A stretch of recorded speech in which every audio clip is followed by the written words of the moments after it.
Sosok Goliat Tabuni dedengkot konflik di Papua, siap diadili internasional jika terbukti bersalah.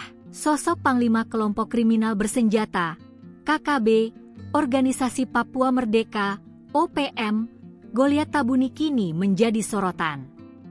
Goliat Tabuni mengklaim bertanggung jawab atas konflik bersenjata melawan aparat TNI dan Polri di Papua. Bahkan ia siap diadili di pengadilan internasional apabila ia terbukti bersalah.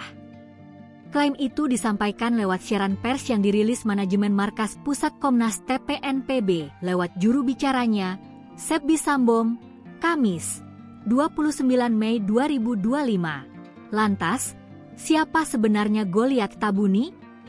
Dikutip dari tribunnews.com, Goliat Tabuni diakui sebagai Panglima Tinggi Tentara Pembebasan Nasional Papua Barat, TPNPB, OPM.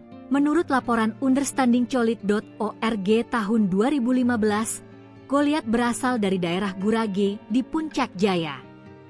Goliat disebut bergabung dengan OPM pada 1980-an, setelah dipukuli oleh tentara atas dugaan yang tidak benar tentang ruda paksa. Pada 1990-an, dia tinggal di Kalikopi di dekat tambang Freeport.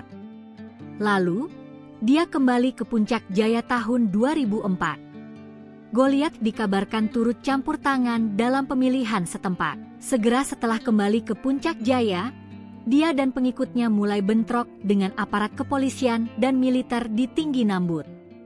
Bentrokan berlanjut hingga menjelang pilkada yang awalnya direncanakan digelar tahun 2006. 3 tahun berselang, Tabuni mendukung Partai Golkar dengan syarat sepupunya yang bernama Der Tabuni akan dipilih sebagai anggota DPRD Provinsi. Goliat disebut sebagai panglima paling berpengaruh di OPM sejak kematian Kelly Kwalik. Dia mampu menjalankan aksi sergapan terhadap polisi dan tentara. Sebanyak 29 aparat telah tewas dibunuh di Puncak Jaya dan sekitarnya sejak 2009. Pada Mei 2012, 2 rekan Goliat yang bernama Dinus, Rambo, Wakerkwa dan Anton Tabuni bekerja sama dengan Komite Nasional Papua Barat, KNPB, untuk menggelar kongres di Biak. Kongres itu akan mempertemukan para pendukung Goliat dengan beberapa faksi OPM di Biak dan di sepanjang pantai utara. Meski Goliat tidak menghadiri kongres itu, dia ditunjuk sebagai panglima tertinggi OPM. Upacara untuk menandai pemberian jabatan itu dilangsungkan pada Desember 2012. Goliat lalu menjadi sosok yang paling buruk.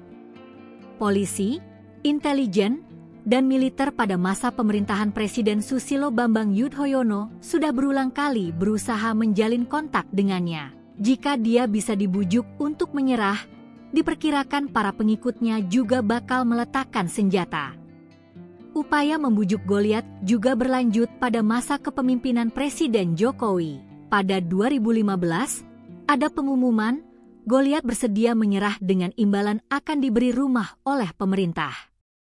Namun, 48 jam kemudian ada ralat yang disampaikan, yakni hanya ada 12 pria yang menyerah dengan diberi imbalan menjadi aparat keamanan setempat. Ke-12 pria itu tidak punya peran bertempur di dalam keanggotaan OPM. Terbaru, Goliat menyebut aksi TPNPB adalah pembelaan diri atas apa yang mereka klaim sebagai penjajahan dan perampasan wilayah oleh pihak asing. Lalu, dia juga menyatakan bertanggung jawab atas seluruh korban sipil dan militer akibat konflik bersenjata di 2025 ini.